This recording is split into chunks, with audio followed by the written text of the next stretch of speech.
Buenas noches, ¿cómo andan? Bienvenidos a Esto Recién Empieza en este día tan importante y tan emotivo para los trabajadores y trabajadoras de este canal y obviamente simbólicamente para lo que viene en la Argentina, para la libertad de prensa y para la libertad de expresión y sobre todo para, como dijeron esos jueces en el fallo que no les permite o que les prohíbe a los trabajadores cobrar de esa cuenta inembargable, la seguridad alimentaria de los trabajadores, no solo de este canal, no solo de Minuto1.com, también de las radios, sino de los argentinos y las argentinas en un año muy complicado. Ahora les voy a mostrar cómo, en una información exclusiva que tenemos en Esto Recién Empieza, cómo desde que llegó el FMI a la Argentina aumentó la pobreza. Parece de sentido común la ecuación, la cuenta, pero lo cierto es que se fue profundizando en la última parte del año pasado. Vamos a hablar de eso y de muchos temas con los Rossi, les Rossi, Agustín Rossi, Delfina Rossi. Vamos a hablar de economía, por supuesto, pero de militancia, de peronismo, de unidad y de las elecciones que se vienen este año. También vamos a mostrarle data exclusiva de la privatización de ARSAT, que les venimos contando en esta pantalla hace ya casi 2 años. Y también algo que tiene que ver con los servicios. La gente que se está endeudando cada vez más para pagar los servicios, nada más, para pagar la luz, el gas, el agua. Y también está C5N, está Nicolás Munafó en el cierre, en realidad en el inicio de la jornada, del cierre de la jornada de hoy, que fue el comienzo de la discusión por paritaria docente en la provincia de Buenos Aires. En un rato vamos a estar ahí, pero lo que le quiero mostrar es cómo en la Argentina de Macri, desde que llegó el FMI, hay cada vez más pobres.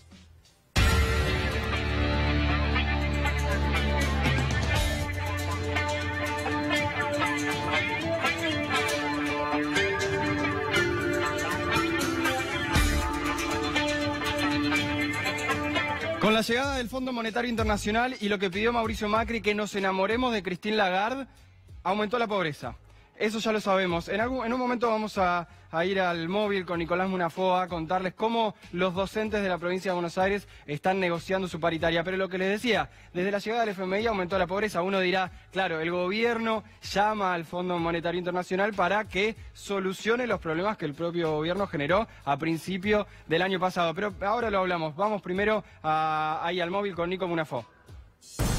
Exigimos la reapertura de la paritaria de la ley de 430, auxiliares, trabajadores administrativos y de niñez, que fue cerrada a la baja, y por supuesto que se acelere la apertura de paritaria de profesionales de la salud y también de trabajadores y trabajadoras judiciales. Más de lo mismo, oferta salarial a baja, entonces, de la Asociación Trabajadores del Estado.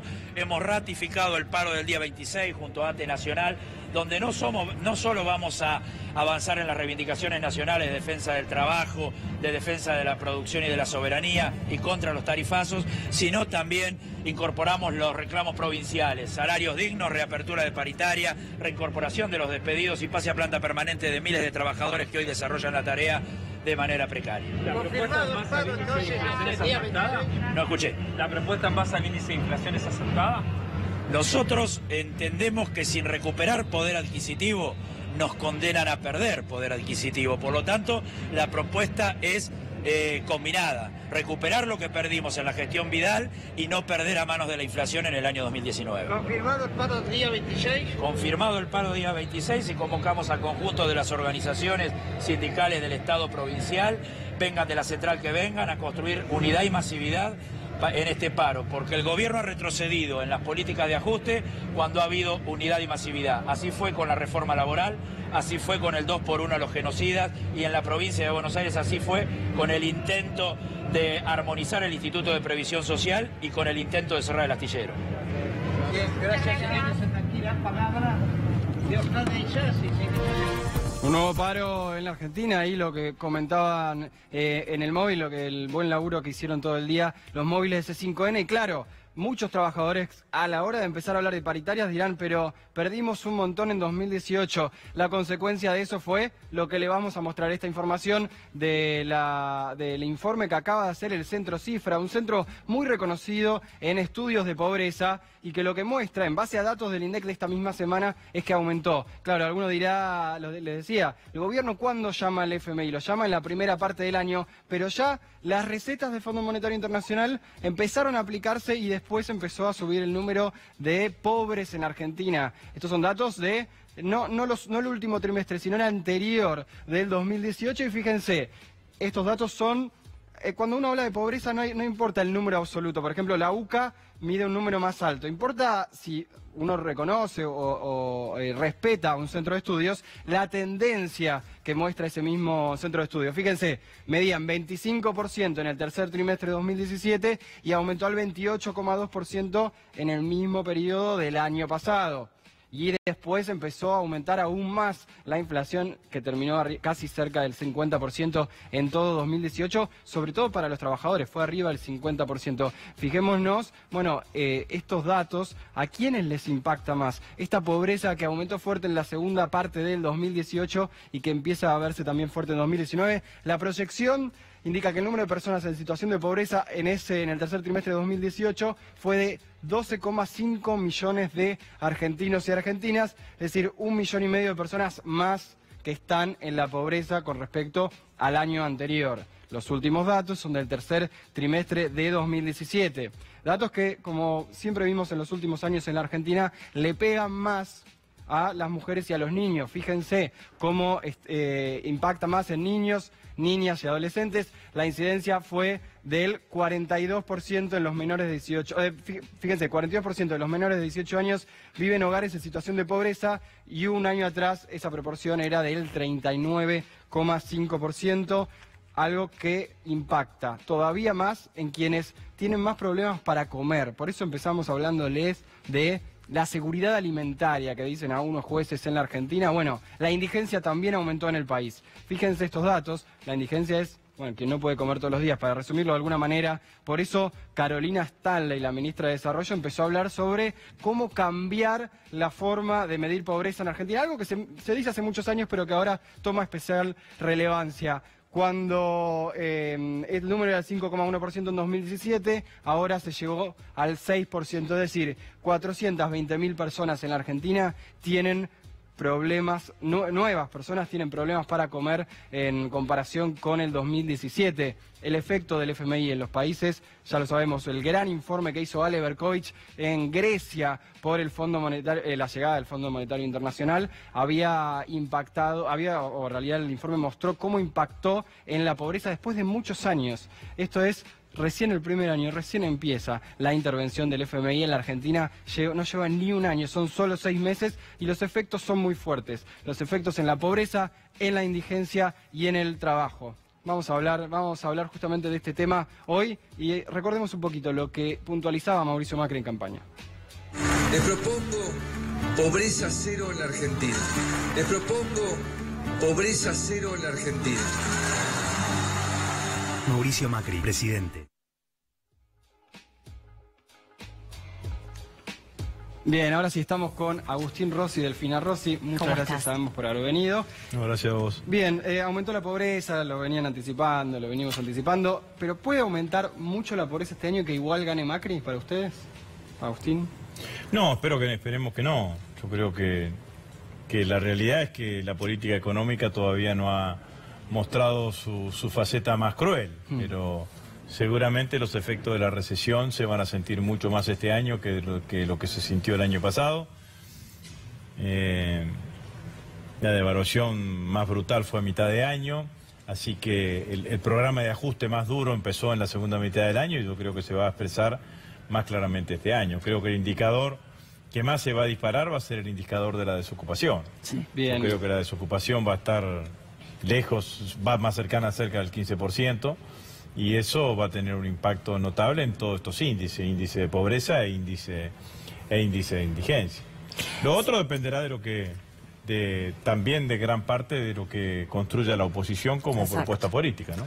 Sí, me parece que el gobierno ya viene advirtiendo, y lo escuchábamos recién, que lo más probable es que en marzo, ahora el INDEC, cuando vuelva a publicar los números de pobreza, hasta le dé un aumento, ¿no? Y quizás lo grave es cómo el gobierno naturaliza el mal escenario económico y parece que, bueno, tenemos que pasar por este mal escenario económico para llegar a algo, y para eso vino el Fondo Monetario, ¿no? Y creo que ahí es donde está nuestra batalla cultural quizás más fuerte. sé cómo explicar que, al menos en religiones que yo tampoco creo, pero digo, el sufrimiento nos lleva al reino de los cielos. Me parece que ese es el mayor desafío que tiene la oposición, que tenemos como oposición, de sacar a la gente desde ese sentido común. Evidentemente, quien lo pasa mal ni siquiera es capaz de ver eso, porque estamos hablando de generaciones, y lo hablábamos cuando hablábamos de niños, niñas, adolescentes, de generaciones perdidas que se quedan sin oportunidades de llegar a terminar la escuela, de ver su futuro, pero también hay una clase media que quizás ve con buenos ojos esto de sufrir un poco, ¿no? Me parece que ese es el ángulo en donde hay que explicar que ni a nivel personal, ni a nivel macroeconómico, este sufrimiento y esta prolongación de la pobreza y la situación de crisis no lleva a ningún lado. ¿Y cómo, bueno, planteaste el problema? ¿Cómo comunicar eso? Bueno, ¿cómo se comunica? Sacrificio es inútil. La verdad que Macri, lo que hay que decirle a los argentinos que es mentira, que sacrificando no vamos a estar en algún momento mejor. Este es un sacrificio en vano. Vamos a estar cada vez peor. En la medida que se aplique esta política económica, la Argentina cada vez va a tener mayores niveles de pobreza, mayores niveles de indigencia, mayor desagregación social, mayor angustia en el conjunto de la sociedad. Macri le ha amargado la vida a los argentinos, los ha entristecido a los argentinos, ha generado un caos en la vida diaria y cotidiana de los argentinos, porque es un caos que para un trabajador tener que tomar el transporte para ir a trabajar, es un caos para la familia llegar a fin de mes, ha desorganizado la vida social de los argentinos esta política económica sin ninguna duda. Bueno, y está claro que esto no es nuevo, ¿no? Esto, digo, Thatcher en la década del 80 del siglo pasado, parece hace mucho tiempo, pero existía, patentó el TINA, digamos, no hay otra alternativa con sus siglas en inglés. Bueno, claramente hay otra alternativa, claramente hay otro camino. El camino tiene que ver con el crecimiento económico, y en un país como la Argentina, que el 75% del PBI se explica por el mercado interno y el consumo, la única manera de que haya crecimiento económico es recomponer los ingresos de los argentinos. Delfina, a los jóvenes se le habla de la misma manera, digamos, porque en cuanto a la esperanza, en cuanto a lo que viene. Mira, yo identifico dos grupos de jóvenes. Hay grupos de jóvenes que quizás sus padres tuvieron la posibilidad, como a mí y mis hermanos, que te bancan los estudios, que vas a la universidad, que te ayudan, etcétera. Esos jóvenes hoy yo creo que se están yendo de la Argentina. Hay muchos jóvenes que están empezando a buscar un futuro afuera, y me parece que hay que hablar de esa fuga de cerebros que también va a generar al país todo este escenario si no se recompone, ¿no? El escenario de que el propio presidente empiece a hablar de cómo quiere morir, digamos, qué esperanza le puede dar a cualquier persona.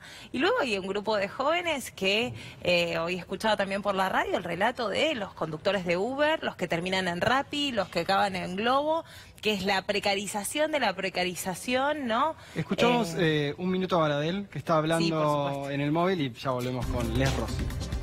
Ahí está. La mitad de la propuesta. La otra mitad falta, que es la recuperación del poder adquisitivo del año pasado. Por eso le dijimos claramente a los ministros, queremos discutir la recuperación de la pérdida del poder adquisitivo del año pasado. El aumento fue del 32%, la inflación fue del 47,6%. Queremos discutir en esos términos, y además vuelvo a poner el acento en el tema de escuelas seguras. Se voló el techo de una escuela de Mar del Plata, la Técnica 3, hoy se lo dijimos al gobierno. No era que se voló solamente porque hubo un temporal muy fuerte en Mar del Plata, que lo hubo. Del 2017 la Dirección Provincial de Infraestructura tenía actas informando que esos techos estaban mal asegurados. Miren si eso se daba en el marco del ciclo lectivo. Por eso queremos una mesa para discutir escuelas seguras, y además, como la canasta escolar aumentó tanto, y el tema, la situación de los chicos que van a la escuela pública, hay una necesidad muy grande por la falta de trabajo, queremos discutir el tema de comedores, entregas de kits escolares, ayuda social, que hoy es un reclamo que hicieron diferentes organizaciones sociales y nosotros estamos respaldando. Por eso le reclamamos, por un lado, seguir discutiendo, y en eso quedó el gobierno, que nos iba a convocar, esperemos que sea en forma inmediata que nos convoque, porque necesitamos discutir y resolver este tema, la pérdida del poder adquisitivo del 2018. Bien, los docentes rechazaron la propuesta por ahora y convocaron a un paro para el 26 de este mes. También parecería que empieza muy álgido este año. Ahora volvemos al tema de antes. Pero con respecto a esto, hoy se multaron a micros que venían a marchas en las concentraciones en el centro de la Ciudad de Buenos Aires. Y hubo un diputado del PRO que contrata de extorsionadores a quienes vienen en micro a hacer huelgas. Más allá de lo que piensan con respecto a eso... Es que lo pudieron multar porque hicieron una modificación en la legislatura porteña, en donde tienen una mayoría increíble. Lo digo Detalles, porque... digo, ¿no? No, porque... pero en algún punto empecemos a discutir también la Ciudad de Buenos Aires y la mayoría en la legislatura porteña. Si no, parece que Larreta no tuviese nada que ver en esto y que el único malo es Macri, y acá Larreta aplica la misma doctrina y particularmente es una modificación que se votó, en donde evidentemente Unidad Ciudadana y el PJ votaron en contra, pero en donde se puede multar porque no es el uso, bueno, ahora no sé el detalle de la letra, no, pero por eso voy. Es un detalle en realidad. El gobierno insiste con que quien reclama es un delincuente, básicamente. Y con eso es casi de focus. Ahí de Focus Group, digo, como diciendo, si a la gente le molesta eso, vamos por ese lado. Yo creo que además de que puede existir lo de los focus, no lo niego, me parece que es una cuestión ideológica. Claro. Es un gobierno que quiere criminalizar la protesta social. Entonces, para criminalizar la protesta social los estigmatizo. La primera cuestión es estigmatizarlo, choriplanero, vienen en colectivo, bueno, ahora los multan a los colectivos, les quiero sacar el plan. El que protesta, el que tiene un plan social, no tiene derecho a protestar, no tiene derecho a peticionar, es un derecho constitucional, está consagrado por nuestra Constitución. El derecho a la huelga, el derecho a peticionar está consagrado por nuestra Constitución. Entonces, la realidad es que arman todo el sistema para en algún determinado momento justificar la violencia institucional, que creo que lo que seguramente vienen preparando. Pero yo pienso que no solamente es al resto de los argentinos les molestan los cortes de calle. Sí, está claro que les molestan los cortes de calle. También hay una mirada fuertemente ideológica de criminalizar la protesta social. Esto es claramente sí. Bueno, lo han hecho cada vez que hubo movilizaciones en el frente al Congreso de la Nación por algún debate, por alguna cuestión, han terminado con violencia institucional. Y siempre la culpa la tiene el que peticiona. Siempre la responsabilidad está en el que va a ejercer ese derecho a peticionar. Bueno, me parece que este es el modelo de país que están pergeñando, ¿no? Delfina, decías recién, hay algunos que se van del país, supongo que hablas también de algunos militantes, yo conozco militantes que se van del país. ¿Hay miedo entre los jóvenes con respecto a eso, por ejemplo, si se trata de delincuente a quien está manifestándose? Para los jóvenes que salen a manifestarse, si tienen miedo de la persecución. Sí, me parece que igualmente... Quizás hubo una generación que por ahí no vivió tanto las manifestaciones en los 90 y que no tenemos tanto esa memoria, y muchos se socializaron y nos politizamos en los 12 años de kirchnerismo. Entonces, como que de repente en la era Macri salir a la calle era algo que no teníamos los controles como organizaciones políticas, sociales, sindicales, ¿no? Eso me parece que hay un aprendizaje que prácticas que se mínimas, está haciendo. De llevar el DNI, por ejemplo. Exacto, cositas, digo, bueno, mismo también las mujeres en los movimientos de mujeres nos ha costado también una aprendizaje de saber cómo organizarnos, cómo defendernos, cómo no dejarnos solas, etcétera, etcétera, ¿no? Lamentablemente las fuerzas de seguridad persiguen por portación de cara. Entonces también ahí las personas que vienen de los barrios populares están claramente en desventaja, y eso creo que tiene una gravedad increíble, ¿no? Sí, pero han detenido, bueno, ahora el que hace portación de cara soy yo, pero quiero decir, han detenido algunos que uno dice, ¿por qué en este caso vos como padre y padre de una militante, pensás que hay padres con miedo? No, todo el mundo tiene más precauciones a la hora de movilizarse ahora de lo que tenía antes. Esto es claramente así. Las mismas organizaciones políticas a la hora de movilizar toman una cantidad de precauciones mayores. En enero el gobierno intentó establecer claramente una agenda punitivista, ¿no? El uso de las pistolas Taser, la deportación de extranjeros, salvo que sean venezolanos antichavistas, digamos, ¿no? La baja de la edad de imputabilidad, y bueno, todos los 20.000 reservistas del ministro de Defensa, que quería armar un ejército de reservistas. Entonces, me parece que hay una mirada del gobierno en donde esas acciones que tienen que ver con lo ideológico también le terminan fortaleciendo su núcleo duro de votantes, y también tiene que ver con un gobierno que va a intentar que se hable de todo en la Argentina, menos de lo que hablaste vos al principio del programa, que son las consecuencias de la política económica, digamos, ¿no? Porque la agenda económica no le trae ninguna buena noticia al conjunto de los argentinos, digamos, ¿no? La realidad es que el Fondo Monetario, que está hoy presente en Argentina, ha adecuado sus pronósticos de crecimiento hacia la baja durante este año, y vamos a llegar al proceso electoral con una recesión económica enorme. Digo, Macri, la economía de Macri, desde el 10 de diciembre del 2015 al 10 de diciembre del 2019, como mínimo va a dejar la caída del producto en 4 puntos hacia abajo. Una caída del producto per cápita entre el 6 y un 8% del PBI, o sea, una Argentina más empobrecida y una Argentina más desigual. Una inflación del 35% nos va a dejar al final del año. Una desocupación del 15% y un endeudamiento del 100% del PBI. ¿De qué termina todo esto? Este enojo que hay más en la sociedad, esta grieta, esto, ¿en qué termina? Yo creo que tu pregunta era si los jóvenes y las familias tienen miedo. Yo creo que, y si uno mira las encuestas, las principales preocupaciones de los y las argentinas, está la cuestión económica. Entonces, por ahí el miedo tiene mucho más que ver con esta incertidumbre sobre el futuro. No tanto, no es sobre si te cortaron o no la calle, o si un día no pudiste, se te complicó el tránsito, que molesta, yo entiendo que moleste, pero realmente el miedo de la gente es que no sabes que si vas a tener trabajo mañana, y si perdés una familia, hoy recordaba los números, ¿no? Una familia tipo propietaria en la ciudad de Buenos Aires, ¿no? Tienen que juntar entre los dos más de 38.000 pesos por mes para no estar en situación de riesgo. Despiden a uno de los trabajadores estatales de los que estaban hablando, y quedan por debajo de eso. Sí. Y no es que es un escenario lejano. Vos pudiste llegar a los 38, compraste una casa, te fue bien, te esforzaste, hiciste el caminito de la meritocracia que nos quieren explicar, y ahora de repente te echan del laburo del sector público y del sector privado, con más de 100.000 despidos en las industrias.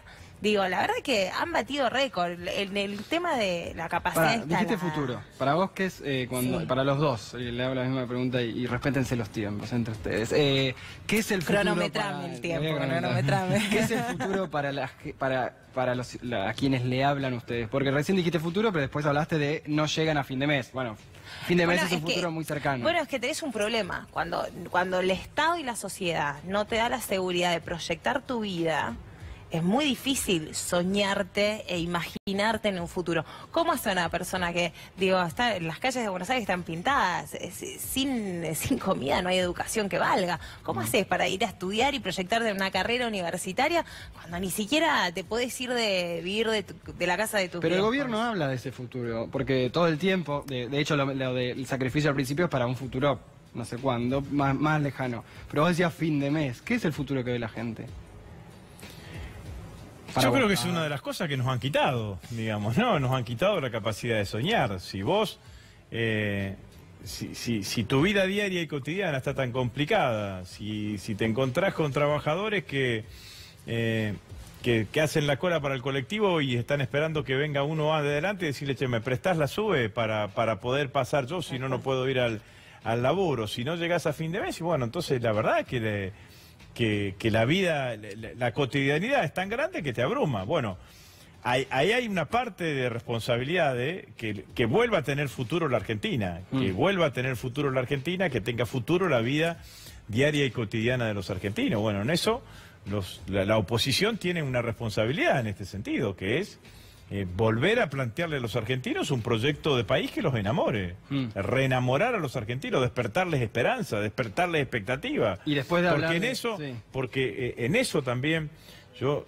no creo que solamente con los desaguisados económicos del gobierno, como si fuesen vasos comunicantes, nos devuelvan a nosotros en el gobierno. Me parece que en el medio nosotros tenemos la obligación de explicitarle un plan o un modelo de país o un modelo de sociedad al conjunto de los argentinos. Hay que volver a recuperar el sueño de los argentinos. El sueño de los argentinos no es una cosa muy estrambótica o sofisticada, digo. ¿Qué sueña cualquier familia argentina? Sueña un joven poder trabajar y desarrollarse en su trabajo, poder estudiar, conformar una familia, casarse, tener una casa, tener un auto, tener hijos, ayudar a tener a sus hijos a vivir y vivir bien, vivir. Esa es la posibilidad. Tiraste y todos objetivos individuales. En no, colectivo pero son colectivos. Sí. Son colectivos, porque en el medio de todo eso vos le agregás una cantidad de cuestiones. Tenés que tener, para lograr todo eso, tenés que tener un Estado presente, un Estado que te defienda en tu paritaria, en tu recomposición del salario, un Estado que te ayude y que te ofrezca el acceso a la educación pública, un Estado que te permita que vos puedas estudiar en el título de grado de la universidad y que siga siendo gratuito. Entonces, claramente que necesitas al Estado, pero el sueño individual de cualquiera de nosotros es ese. ¿Y qué políticos... Entonces, y esto es lo que está en crisis hoy. ¿Y qué políticos resumen eso? ¿Cómo? ¿Qué políticos y políticas resumen eso? El sueño argentino. No, Esa igual esperanza. es interesante lo que vos decís de que Cambiemos también habla de un futuro lejano, como que va a estar todo bien. Vamos a insertarnos en el mundo, vamos a tener más seguridad, vamos a tener cosas que se venden en el exterior más baratas acá. Cambiemos dice eso. Bueno, lo que pasa es que, claro, ahí está donde está la contradicción del discurso de ellos. Digo, no es compatible ese supuesto futuro del que hablan con lo que están haciendo de la Argentina, o será para el 1%, el 5% de los argentinos y argentinas que pueda llegar. La diferencia es que el sueño de la Argentina que hablaba recién mi viejo, mi papá, es para todos. Digo, ahí me parece que entra el quiebre fundamental. Ellos pueden querer que unos pocos hagan eso. Me parece que nosotros estamos hablando de un sueño inclusivo. Y cuando es inclusivo para las mayorías pasa a ser un proyecto colectivo de país, ¿no? Igual, si vos me decís, Delfina, hablame de futuro, digo, hay millones de temas que quizás en la Argentina nos cuesta colocar. Digo, la lucha contra el cambio climático. La lucha contra el cambio climático no puede ser una discusión de los países avanzados y que nosotros tomemos o dejemos. Nosotros tenemos riesgos medioambientales, tenemos recursos medioambientales, tenemos que cuidar nuestros recursos, tenemos que ver cómo los explotamos. Tenemos que hablar de cambio climático, evidentemente, dependemos, el valor agregado que puede generar nuestro campo depende de cómo nos adaptemos o no al cambio climático, si cambiamos el tema de los cultivos, si no, ahí hay una discusión que dar muy profunda. Otro tema que me parece que tenemos que dar es todo el tema de la vigilancia del Estado con las redes sociales. Después podemos entrar fake news sí, fake news no, de cara a las elecciones. Más allá de las elecciones, de facto, tenemos un Estado que nos controla. Digo, hay cámaras de vigilancia cuando caminamos en la ciudad de Buenos Aires, no sabemos a dónde va esa información. Hablan de esto, tienen un programa que se llama Les Rossi, ¿no? Sí, tenemos un programa que se llama Les Rossi. Llegar un poco, en una radio. En Radio Sónica, vamos a empezar el viernes 1 a las 10 de la mañana por la RZ, así que nos podemos... Les Rossi, el inclusivo. Vos cuando hablás con no hubo mucha democracia viejos, en imponer el inclusivo. ¿Le podés hablar en inclusivo a los peronistas viejos con los que charlas? O... A veces lo utilizo, a veces no. ¿Qué te dice? Pero... No, en general el peronismo se ha acompañado los nuevos climas políticos y los climas sociales de manera adaptándose muy rápidamente, digamos, ¿no? Pero Cristina habló de pañuelos. Pero fijémonos, ley de matrimonio igualitario.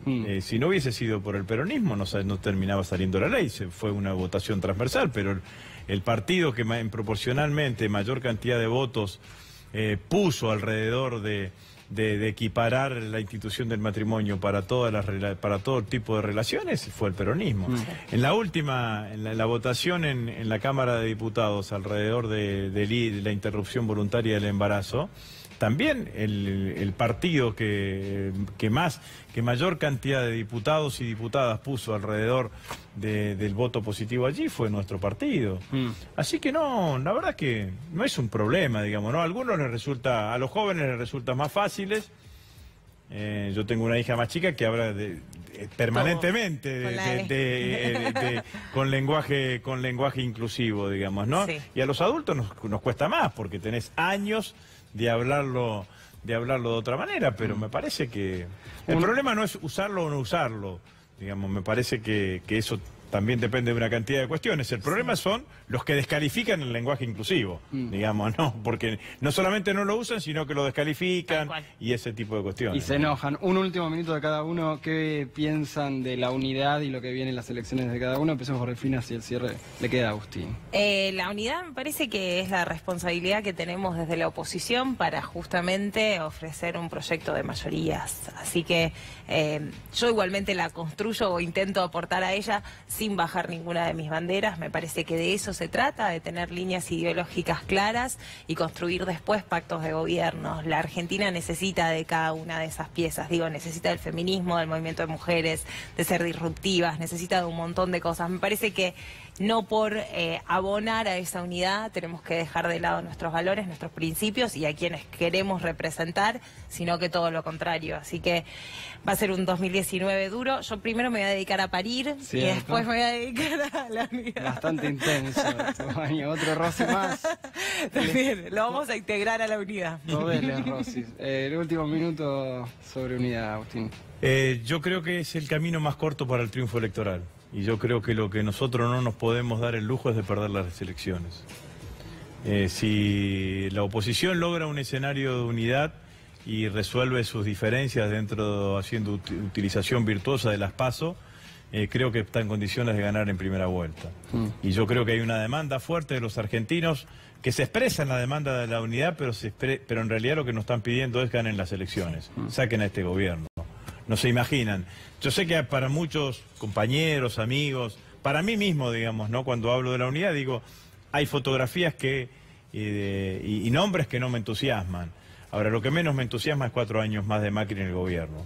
Entonces, me parece que al menos hasta que la realidad me demuestre lo contrario, yo voy a seguir planteando que hay que hacer una unidad sin exclusiones, cuyo único límite sea Macri, convocar absolutamente a todos, independientemente que a veces te sentís medio iluso o parezco medio iluso porque hay otros dirigentes que se dicen opositores que descalifican permanente los intentos de unidad. Pero también me parece que esto va a dejar va a dejar en evidencia quién termina rompiendo el proceso de unidad, y el que rompe el proceso de unidad objetivamente trabaja para que Macri esté 4 años más en el gobierno. Bien, muchas gracias por haber venido a gracias a ustedes. Estrés Rossi. Gracias. Gracias. La próxima la hacemos todo en inclusive. Yo igual no me animo tanto.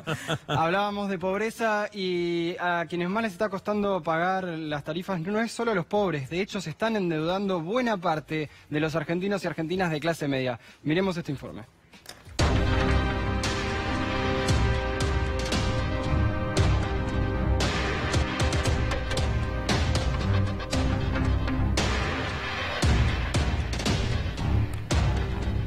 Hay mucha gente a la cual le cuesta pagar las tarifas, pero encima se está endeudando para pagar esas tarifas, algo que, por ejemplo, varios colegas de este canal veníamos diciendo hace un tiempo largo, pero ahora salieron números, justamente quien releva cuánto se le presta a las familias para pagar las tarifas. A ver, lo primero que te dice cualquiera que sepa, no de finanzas, sino cómo trabajan los bancos, es no pagues el mínimo en la tarjeta. Eso es lo peor que puedes hacer porque el resto se te junta y tiene la financiación más cara. Pero aparte después te van diciendo, bueno, si te endeudás para irte de viaje, es un tema pagar 12 meses por un viaje que hiciste, un viaje o cualquiera de esos consumos un poquito más durables, que no lo son durables, pero aunque sea te acordás a los 10 meses. Ahora, ir al supermercado y pagar en cuotas es un problema, no te acordás del arroz con pollo que te comiste hace 10 meses. Pero pagar tarifas es como el último de los eslabones, es lo peor en términos de qué estás haciendo con tu ingreso corriente, con tu ingreso de todos los meses. Fijémonos en estos datos, ¿quiénes son los que pagan tarifas con cuotas en estos meses? Vamos viendo, primero vamos a la conferencia de los ministros.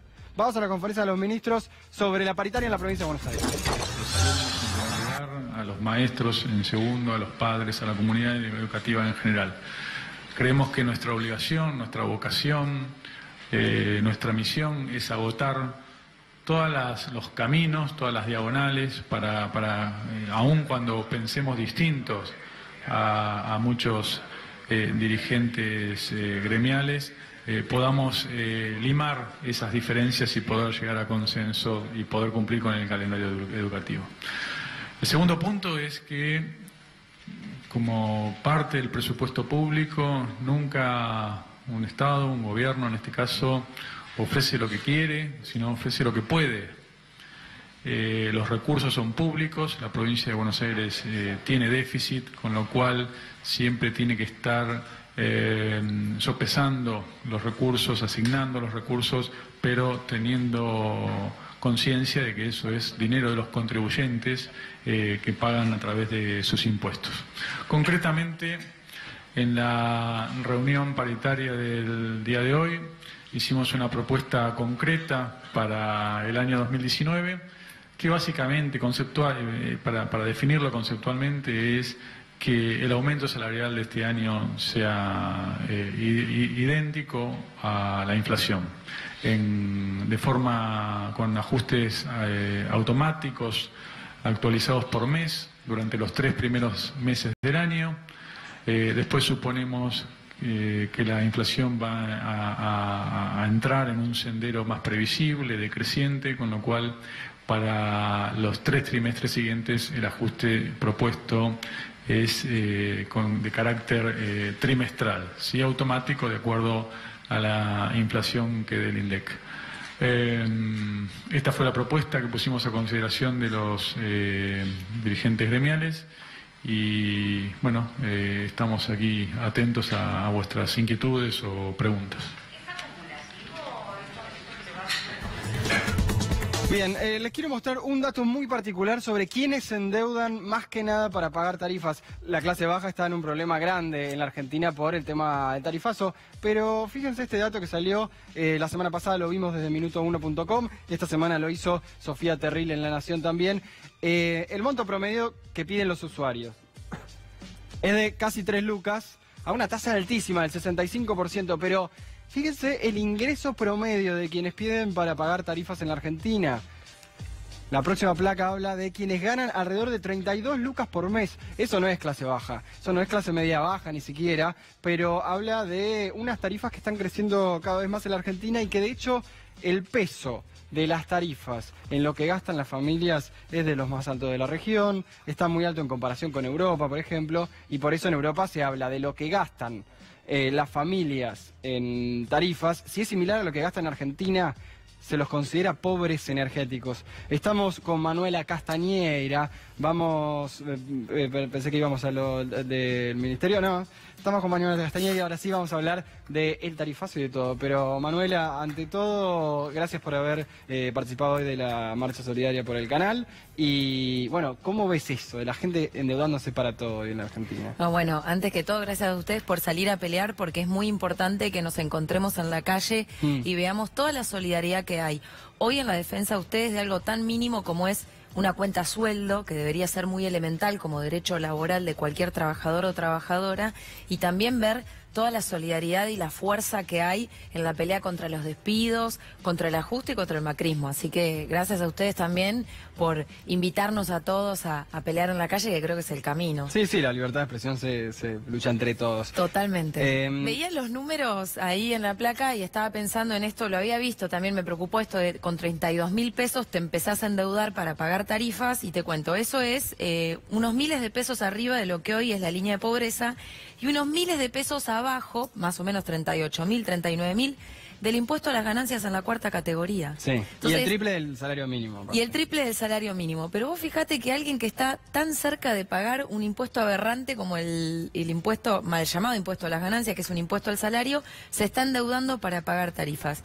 Es síntoma de un gobierno que ha fracasado en lo que es la economía y la sociedad y le está trasladando toda la crisis y las consecuencias negativas de ese fracaso a las mayorías trabajadoras. Sí, pero son mayorías trabajadoras que igual, bueno, buena parte es probable que vote al gobierno. ¿Eso por qué se da? No sé, hoy en día ese resultado no está escrito. No, y me parece que eso dije buena parte, no dije tiene una alarma. Bueno, no, pero lo digo por la población trabajadora. Bueno, hay que ver qué hace la población trabajadora. ¿Por qué qué va a pasar ahora en unos meses? Bueno, eso hay que verlo. A mí me parece que hoy el macrismo está atravesando un gran desgaste, hay mucho malestar y muchos de los que los votaron están manifestando abiertamente que se arrepintieron. ¿Por qué lo pueden haber votado? creo que hay algunas responsabilidades repartidas. Un poco porque mintió.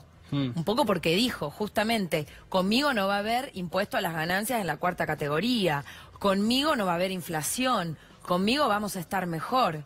Y creo que, ahora vamos a la otra parte de la responsabilidad, hubo un gobierno anterior, hubo un gobierno kirchnerista, que a pesar de que efectivamente fue diferente a lo que hoy es el macrismo, no resolvió problemas de fondo para esos trabajadores. El hecho de que vos seguís explotado. O lo del impuesto a las ganancias. Digo, repito mucho sobre ese impuesto porque me parece muy aberrante y ambos gobiernos lo sostuvieron. Entonces, entre ese malestar por lo que no resolvía el kirchnerismo y bueno, y un gran mentiroso que salió en campaña electoral, tenemos al gobierno macrista. En la universidad pública siempre hay algún panel, algún debate que se llama la izquierda frente al nuevo contexto internacional y algo así. ¿Cómo está la izquierda frente a un contexto de polarización bastante fuerte en 2019? Creo que la izquierda se está fortaleciendo. Hablemos del contexto internacional. Bueno, Trump tuvo que iniciar... lo puse como porque él siempre tiene ese nombre, pero acá, te pregunto por acá en Argentina, No, me parece interesante porque Trump tuvo que iniciar su discurso parlamentario hablando contra el socialismo. Sí, eso es verdad. Tuvo que hablar contra el socialismo. O sea, ¿qué quiere decir eso? Bueno, que efectivamente tiene que dar respuesta a ese fenómeno. Es decir, en el mundo no solo crece la derecha, en el mundo también están creciendo las respuestas por izquierda. Y tomo el ejemplo de Estados Unidos, porque es el país que, bueno, fue la cuna del macartismo, pero hoy tiene, digamos, referentes reformistas como son los demócratas con un ala socialista dentro. Ocasio-Cortez, que habla de socialismo, Sanders, que hizo campaña con esa temática y es una palabra que hoy está mejor valorada que el capitalismo. Bueno, eso se ve en el mundo, yo creo que en Argentina más todavía.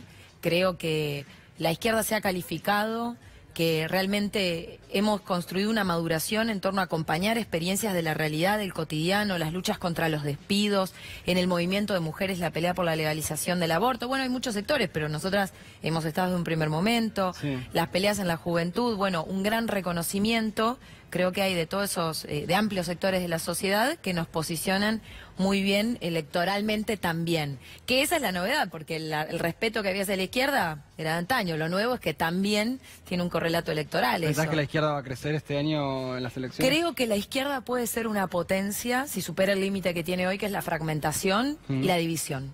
Hoy a la mañana, en la actividad que se acercó muchísima gente por C5N, bueno, éramos muchos los referentes de la izquierda que también estábamos ahí, la gente que se acercó a acompañar, me preguntaron durante toda la mañana qué pasaba con la unidad de la izquierda. ¿Y qué pasa con la unidad de la izquierda? Y bueno, eso es lo que hay que preguntarle al FIT, me parece. Por nuestra parte creo que hay que avanzar. Nosotros le hemos hecho propuestas a Luis Zamora, Autodeterminación y Libertad, y al Frente de Izquierda, que estuvo también. Bueno, estábamos todos porque realmente venimos de una experiencia, pero falta, me parece que superar, creo la mezquindad.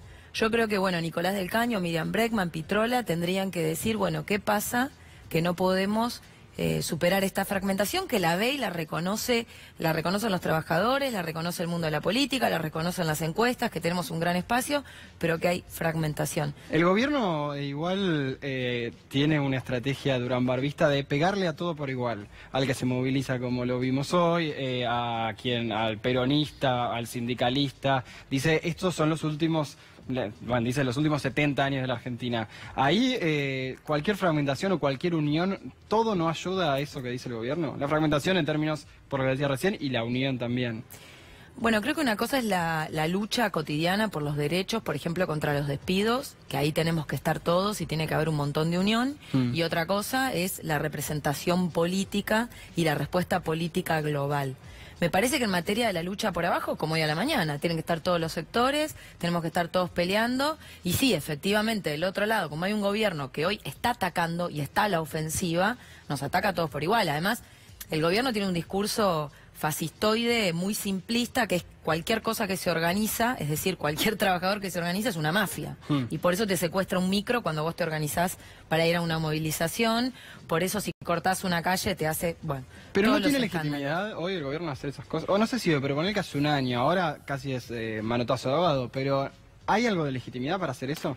A mí me parece... Por el tema del corte de calle, por ejemplo. A mí me parece que el gobierno apela a un discurso derechista, porque es más fácil generar la guerra del pobre contra pobre, echarle la culpa al de al lado, apelar al prejuicio, apelar a lo peor de la sociedad, que apelar a la elevación, a la superación. Pero a del lo otro más lado hay alguien que solidario. agarra ese discurso.